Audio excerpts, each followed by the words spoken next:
자, 원천세. 제가 지금 앞에서 종합소득세랑 부가가치세를 정리해드렸는데, 요 두 가지 세금은 되게 자세히 설명을 드렸어요. 왜냐면, 특히 종합소득세는 우리가, 사업자라면 당연히 알아야 되고, 사실 사업자가 아니더라도 경제활동을 하는 사람이라면 당연히 알아야 되는 세금이고, 제가 오늘 정리해드렸던 기본적인 개념들을 잘 갖고 있어야 다른 세금들도 계속 공부해 갈 수가 있거든요. 그래서 종합소득세를 아주 자세하게 설명을 드렸고, 부가가치세도 사업자라면 제가 오늘 정리해드린 내용 정도는 알고 계셔야 돼요. 내 사업자의 유형에 따라서 뭐 부가가치세법이 좀 다르게 적용될 수는 있지만 내가 거래를 하는 그 상대방의 사업자 유형이 다 다르기 때문에 내가 사업자라면 어떤 유형의 사업자와 거래를 하더라도 이 거래를 정확하게 해야 되니까 부가가치세를 정확하게 이해를 해야 되는 거예요. 그래서 오늘 이 종합소득세랑 부가가치세를 자세하게 설명을 드렸고, 사업을 하시는 분들이라면 제가 오늘 정리해드린 내용 정도는 반드시 이해를 하고 있어야 됩니다. 근데 지금 말씀드릴 이 원천세는 모든 사업자가 이거를 아주 정확하게 알고 있어야 되는 세금은 아니에요. 원천세는 직원이나 프리랜서를 쓰시는 분들이 잘 알아야 되는 세금인데, 사실 이 원천세에 대한 자세한 내용은 제가 다른 영상에 정리해 놓은 게 있어요. 그래서 필요하신 분들은 그 영상을 보시면 되고, 오늘은 사업자라면 그래도 기본적으로 알아야 되는 개념, 이 원천세를 이해하는데 핵심이 되는 아주 중요한 개념만 간단하게 정리를 해드릴게요. 자, 이 원천세를 이해하기 위해서는 요 거래 상대방의 유형을 이해를 해야 됩니다. 우리가 사업을 한다는 거는 거래의 연속이에요. 그죠? 우리가 뭘 팔고 거기에 대한 돈을 받는 것도 거래고, 우리가 뭘 사고 거기에 대해서 돈을 지불하는 것도 거래잖아요. 그래서 계속 거래를 하는 건데, 거래 상대방이라는 거는 말 그대로 나하고 거래를 하는 상대방을 얘기해요. 자, 이제 거래를 크게 두 가지로 구분을 할 건데, 첫 번째는 내가 물건을 파는 거예요. 그리고 내가 돈을 받는 거죠. 이런 거래에서는 거래 상대방의 유형이 크게 중요하진 않아요. 왜냐면 내가 사업자니까 내가 돈을 받고 그거에 대해서 아까 말씀드린 적격증빙, 그 영수증을 발급해 줄 수 있잖아요. 내 사업자 유형에 따라서 뭐 세금 계산서를 발급하든 계산서를 발급하든 아니면 신용카드로 결제를 받든 뭐 아니면 현금 영수증을 발급해 줄 수 있죠. 나는 사업자니까. 그래서 사업자인 내가 물건을 팔 때는 증빙을 발급하는데 아무런 문제가 없어요. 근데 이 반대의 경우, 그러니까 내가 사업을 하기 위해서 지출을 하는 경우가 있잖아요. 어떤 재화나 용역에 대해서 비용을 지불하는 거예요. 그러면 내가 돈을 준 거니까 영수증을 받아야 되는데, 이때는 내 거래 상대방에 따라서 내가 받을 수 있는 영수증의 종류가 달라져요. 이게 무슨 얘기냐면, 일단 거래 상대방이 크게는 사업자일 수도 있고 사업자가 아닐 수도 있어요. 자, 먼저 사업자인 경우로 생각해 볼게요. 사업자의 유형은 일단 아까 우리가 부가가치세 얘기할 때 개인 사업자의 유형이 세 가지가 있다 그랬죠. 뭐였죠? 일반 과세자, 간이 과세자, 면세 사업자. 요게 이제 개인 사업자의 종류고요. 그 다음에 개인 사업자 말고 법인 사업자가 있을 수 있어요. 법인 사업자도 취급하는 상품에 따라서 과세 사업자, 면세 사업자가 될 수 있는데, 그걸 이제 과세 사업자는 그냥 법인 사업자라고 하고, 면세 사업자는 면세 법인 사업자라고 합니다. 자, 그래서 우리나라의 사업자의 유형은 이렇게 5가지가 있어요. 그래서 내가 거래를 하는데 거래 상대방이 사업자다, 사업자 등록이 된 사업자다, 그러면 이 5가지 유형 중에 하나예요. 그러면 내가 돈을 주고 영수증을 받는데 아무 문제가 없죠? 이 사람들은 사업자 등록이 되어 있는 사업자니까 나한테 이런 적격 증빙을 발급을 해줄 수 있잖아요. 근데 문제는 뭐냐면, 우리가 항상 이렇게 사업자 등록이 돼 있는 사람하고만 거래하는 게 아니에요. 사업자 등록이 안 돼 있는 사람한테 돈을 주는 경우도 많아요. 예를 들면 근로자, 직원이죠. 직원을 쓰면 직원들은 사업자 등록이 안 돼 있잖아요. 이런 사람들한테 우리가 이제 뭐 급여를 주죠. 돈을 주는데, 돈을 주면은 내가 돈을 줬다는 어떤 적격 증빙이 있어야 이거를 비용으로 인정받고 비용 처리를 할 수 있는데, 나한테 돈을 받은 이 거래 상대방인 근로자는 사업자 등록번호가 없기 때문에 나한테 그 적격 증빙, 국세청에서 인정해주는 영수증이죠. 그런 영수증을 발급을 못 해주는 거예요. 자, 이런 경우에 우리가 이 비용을 썼다는 걸 어떻게 공식적으로 인정을 받을 수 있을 것인가. 근데 이런 게 근로자 말고 또 있죠. 어떤 게 있죠? 우리가 흔히 말하는 프리랜서, 3.3% 인적 영역 사업자죠. 자, 프리랜서는 사업자예요. 우리가 프리랜서한테 주는 소득은 이 사람한테는 사업소득이에요. 그리고 이 프리랜서도 종합소득세 신고를 할 때 이 사업소득을 신고해야 되는데, 그때 우리 이 일반 사업자하고 똑같이 사업소득을 장부나 추계 신고 중에서 이제 그 4가지 방법, 앞에 종합소득세에서 설명드린 그 4가지 사업소득 신고 방법 중에 한 가지로 신고를 해야만 돼요. 그래서 프리랜서는 사업자인데, 근데 사업자 등록이 안 돼 있는 사업자죠. 그래서 내가 프리랜서한테 용역을 제공받고 거기에 대한 비용을 지불을 해도 이 프리랜서는 여기에 있는 적격 증빙을 발급할 수가 없는 거예요. 근데 우리는 이 사람한테 준 돈을 비용 처리를 해야 되잖아요. 그러면 적격증빙이 필요한 거거든요. 이럴 때 어떻게 해야 될까요? 그리고 이런 경우가 또 하나 있을 수 있는데 이제 기타 소득. 참고로 지금 괄호 안에 근로소득, 사업소득, 기타 소득이라고 돼 있는 거는 요거는 돈을 받는 사람의 입장에서 어떤 소득인지를 구분을 해놓은 거예요. 왜냐면 우리가 이 지급한 돈을 비용 처리를 할 때 이걸 어떤 소득으로 지급한 건지를 정확하게 구분해서 신고를 해야 되거든요. 그래서 우리가 앞에 종합소득세에서 말씀드린 8가지 소득의 종류를 정확하게 이해하는 게 중요한 겁니다. 그리고 이런 경우가 또 하나 있을 수 있는데 이제 기타 소득. 나한테 돈을 받는 사람이 그냥 기타 소득으로 처리해 주세요. 그러면 기타 소득으로 처리해 줘도 돼요. 근데 이때도 나한테 기타 소득으로 받은 이 사람은 사업자 등록번호가 없기 때문에 나한테 돈을 받았다는 영수증을 써줄 수가 없죠. 그러니까 물론 뭐 몇 월 며칠에 얼마를 받았다 뭐 이렇게 해가지고 영수증을 써줄 수는 있지만 그거는 국세청에서 공식적으로 인정해주는 영수증이 아니에요. 그런 영수증을 가지고는 우리가 이 비용 처리를 정상적으로 할 수가 없어요. 그래서 이런 경우에는 어떻게 하냐. 그러니까 나의 거래 상대방이 사업자 등록이 안 돼 있는 그런 사람일 때는 이 증빙 처리를 어떻게 해야 되냐. 아니 이거 비용 처리를 해야 되니까 증빙이 있긴 있어야 될 거 아니에요. 근데 나한테 돈을 받아간 이 사람은 영수증을 못 끊어줘요. 이 사람은 사업자 등록번호가 없으니까. 그래서 이럴 때는 어떻게 하냐. 이럴 때는 돈을 준 내가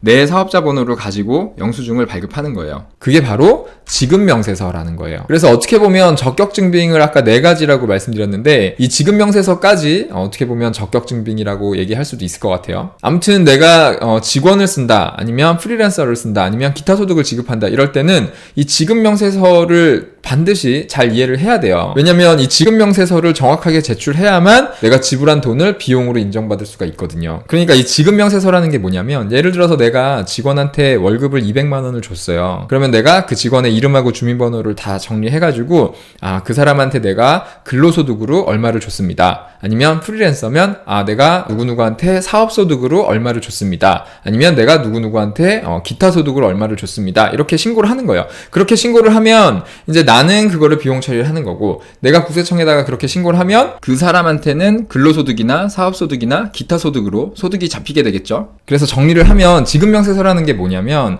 내가 거래를 하는데 특히 내가 돈을 주는데 이 거래 상대방이 사업자 등록번호가 없어서 적격증빙을 발급하지 못할 때 그럴 때는 돈을 주는 내가 적격증빙을 발급을 하는데 그게 바로 지급명세서라는 거예요. 그러니까 내가 누구한테 어떤 소득으로 얼마를 줬다 이렇게 신고를 하는 게 지급명세서인 겁니다. 그러면 원천세는 뭐냐? 이 원천세라는 거는 지금 설명드린 지급명세서랑은 완전히 다른 거예요.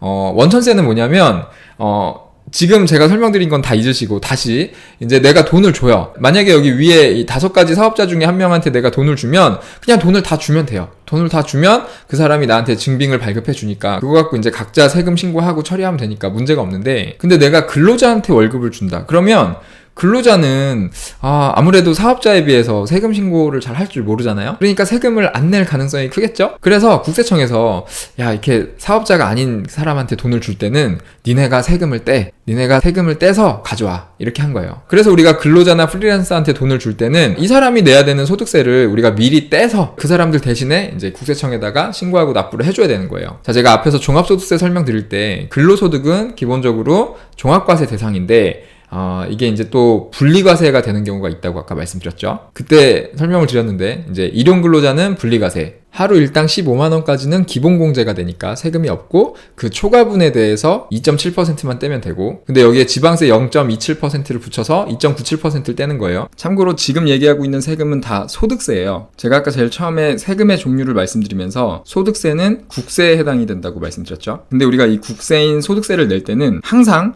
이 소득세의 10%를 지방소득세로 내야 됩니다. 그래서 우리가 원천세를 뗄 때는 10%씩 더 떼야 되는 거예요.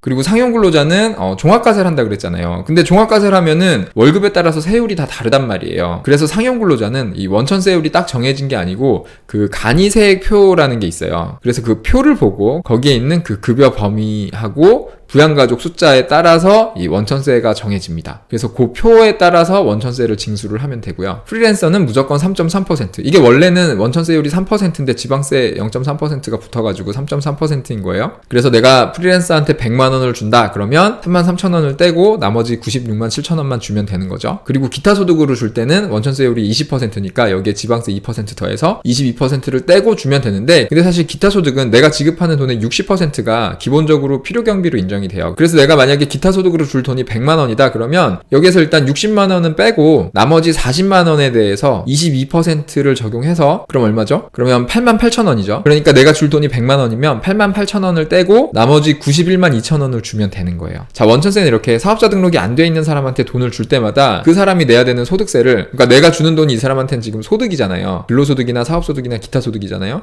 그래서 이거에 대한 소득세를 미리 떼서 내가 이 사람 대신에 내주는 거예요. 그럼 이 원천세 신고는 어떻게 하냐? 내가 이 돈을 지급한 날에 다음 달 10일까지 원천세 신고를 하면 됩니다. 근데 이 원천세 신고를 할 때는 내가 누구한테 얼마를 줬다 이렇게는 신고를 안 해요. 그냥 우리 사업장에서 이번 달에 근로소득으로 얼마, 사업소득으로 얼마, 기타 소득으로 얼마를 줬다.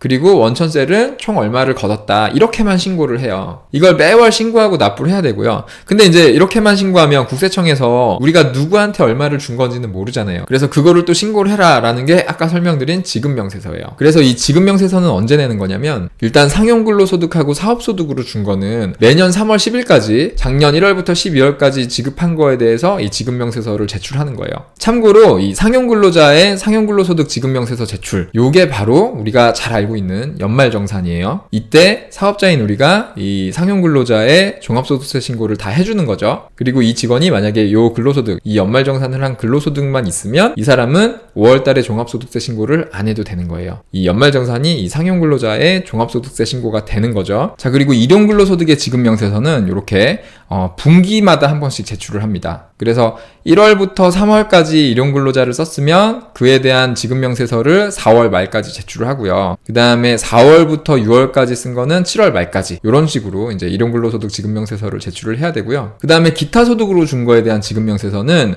매년 2월 말까지 제출을 하면 됩니다. 그러니까 내가 직원한테 급여를 주거나 프리랜서한테 돈을 주거나 기타 소득으로 누군가한테 돈을 줄 때는 여기서 내가 떼야 되는 원천세가 얼마인지를 계산해서 잘 떼서 지급을 해야 되고요. 그 다음에 지급한 날에 다음 달 10일까지 원천세를 신고하고 납부까지 해야 되는 거예요. 그 다음에 누구한테 얼마를 줬는지 이 사람의 인적사항을 확인을 해야겠죠. 그래서 내가 지급한 그 돈이 이 사람한테 소득이잖아요. 그게 어떤 소득이냐에 따라서 지금 여기에 있는 일정에 맞춰서 지급명세서를 제출을 해야 되는 거예요. 원천세가 어떤 건지는 이제 좀 아시겠죠. 근데 참 뭐 조그만 식당 하나 하면서 이런 것까지 다 챙기기가 정말 쉽지가 않은데 이거 법이 좀 바뀌어야 되지 않을까. 이게 법이 이렇게 돼 있긴 한데 사실 이게 현실적으로 이게 영세한 사업자들이 지킬 수 있는 법이라고 저는 생각이 안 되거든요. 왜냐면 사업자가 직원한테 급여를 줄 때는 지금 말씀드린 원천세랑 지급명세서도 챙겨야 되지만 이거 말고 이 뒤에 말씀드린 4대 보험료까지 챙겨야 돼요. 근데 4대 보험료가 거의 급여의 10%란 말이에요. 이거를 뭐 대기업에선 문제가 없겠지만 뭐 자영업자들은 뭐 직원들이 안 내려고 하는 직원도 되게 많죠. 그래서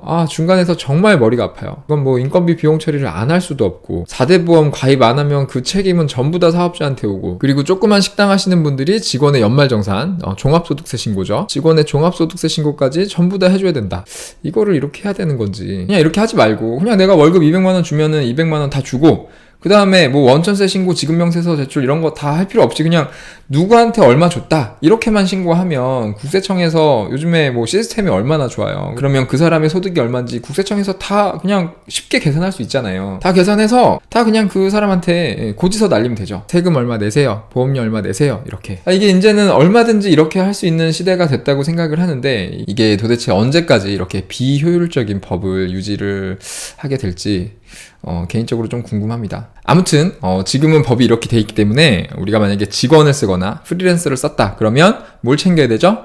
첫 번째는 원천세, 그 다음에 지급명세서, 그 다음은 4대 보험을 챙겨야 됩니다. 자, 4대 보험은요,